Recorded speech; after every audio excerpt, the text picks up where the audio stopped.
So once it is all done uploading, it will bring you to this screen here, and it's the heat guide. So if you're pressing anything, then you would just put in, what material, iron-on material you're using, and the base material, if it's gonna be, here I'll just choose something, everyday iron-on.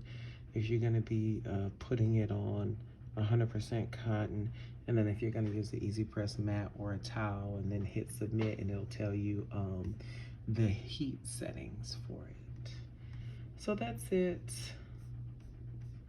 But my machine now is registered, and you would just go up here to your name on this side over here, and then go over here to this side where it says registered products,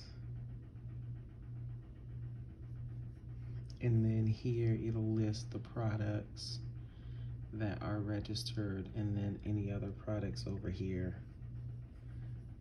So that's it.